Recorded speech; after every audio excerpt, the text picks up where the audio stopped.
Dan ini ada adab dalam pertanyaan ya. Kalau bertanya, harusnya memang bertanya sesuatu yang diperlukan dan belum difahami. Kalau bertanya untuk mengetes, untuk menunjukkan kalau dia hebat, dia faham, maka ini gak ada manfaatnya, riya. Gak ada nilainya. Kalau kita bertanya karena tidak faham, dan memang mau ya, mengambil ilmu itu, ikhlas karena Allah Subhanahu Wa Taala, maka ini besar sekali manfaatnya. Karena dengan dia bertanya, misalnya kita di majelis begini, entah sekarang Masya Allah jumlahnya berapa di masjid ini, tapi kalau misalnya satu orang bertanya, betul-betul dia ikhlas ingin bertanya, dia nggak faham, dia ingin tahu ilmu agama ini seperti apa. Karena dengan keikhlasan itu orang lain jadi tahu.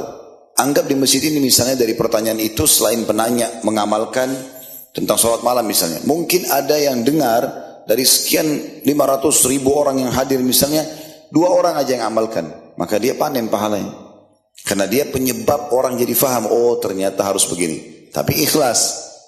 Cuma kalau orang hanya sekedar mau mengetes, kayaknya mau tes nih pemateri pinter nggak sih? Makanya saya sering bahasakan, kalau bertanya jangan tes saya. Kalau udah faham, nggak usah nanya. Mungkin Anda lebih pintar dari saya, gitu kan? Jadi betul-betul memang murni itu.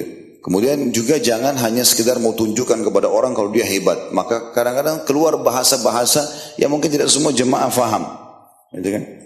Ini juga mungkin disebabkan karena mereka ingin menunjukkan diri. Biasanya cirinya orang-orang seperti ini, kalau lagi dijelaskan jawabannya, dia sibuk dengan alamnya sendiri. Sibuk dengan handphone, sibuk bicara sama temannya. Karena dia tidak butuhkan jawaban, dia hanya butuh menunjukkan ke orang-orang kalau dia bertanya. Tidak ada manfaatnya, jadi riak buat dia. Jadi ada adab dalam bertanya.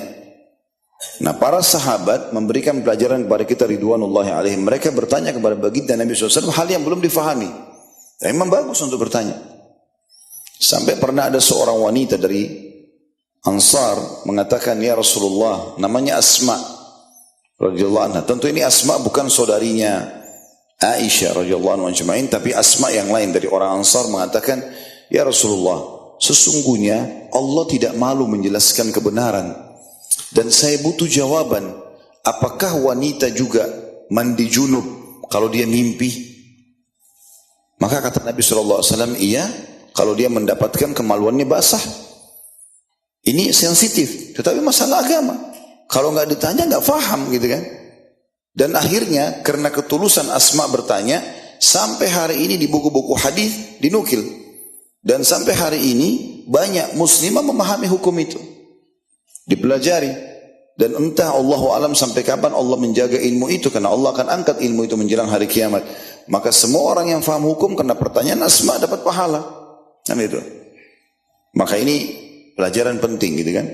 Kalau kita bertanya memang penting. Bertanya itu akan menghilangkan kesesatan, akan menghilangkan sangka buruk dan seterusnya. Karena kapan kita tidak bertanya jadi masalah ini.